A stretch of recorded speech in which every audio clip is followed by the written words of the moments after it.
Thank you, Senator Blackburn, for putting this together, and also thank you for your leadership. Immediately upon the atrocities that we saw, you sprang into action.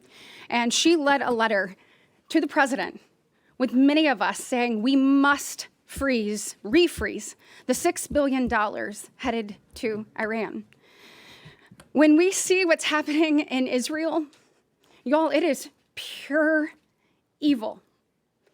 You can't look at it as a parent, as an American, just as a person and not be able to say that. It's not only disheartening, it's not only gut-wrenching, it is without a doubt evil. And I believe as Americans, we must look evil in the eye and take it down. We must stand shoulder to shoulder with Israel as they eradicate Hamas terrorists. These terrorists don't care. They don't care how many men they kill, how many women they rape, how many children they kidnap. If you haven't watched the video of the children, the toddlers, the babies being held by terrorists, them using them as human shields, go watch it. If you haven't listened to the reporters tell about walking in to the place where these atrocities happened, them giving their recount of what they saw, what it felt like, go watch it. We cannot turn a blind eye to evil. We must stand firm with Israel. And I am hopeful that the Biden administration will do much more than just refreezing the $6 billion that is headed to Iran. We know what to do. We've got to squeeze out any type of financial resources they're getting through that, through also working with our G7 colleagues to make sure that we return to a posture of maximum pressure, bone-crushing sanctions, drying up each and every dollar that is headed to their hands. We know that Iran is the world's largest state sponsor of terrorists. We know that. We know they have told us that their goal is to wipe Israel off the face of this earth. We need our leaders to stand firm in calling them accountable, and then knowing that Hamas not only wants to wipe out Israel, but has said that they want to wipe out the Jewish people.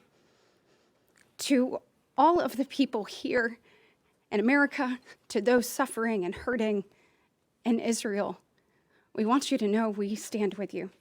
And we stand ready to do everything possible to not only hold these people accountable, but ensure your safety and prosperity moving forward. Thank you.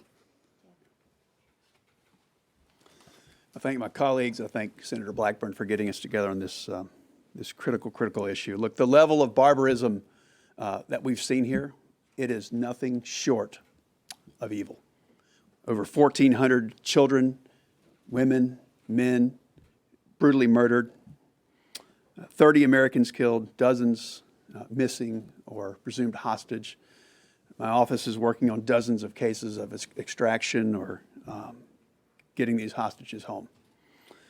Hamas terrorists would not have been able to execute such a heinous series of attacks without support from Iran.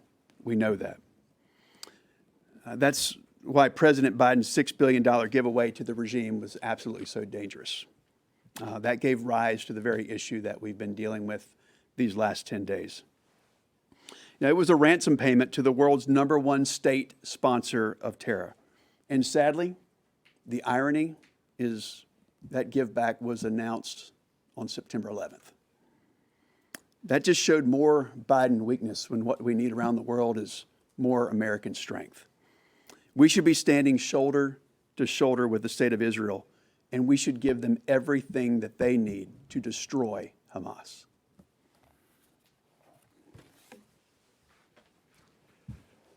We stand with Israel, and we must end this appeasement strategy by the Biden administration toward Iran. I'm glad the president finally saw some common sense in temporarily freezing the $6 billion. But let's remember, this was a deal cut in secret by the Biden administration. And if the Wall Street Journal reports are accurate, Iran was double dealing with us, talking to Hamas, planning this attack at the same time they're negotiating getting the $6 billion from us. That just shows you the level of contempt that Iran has for the Biden administration.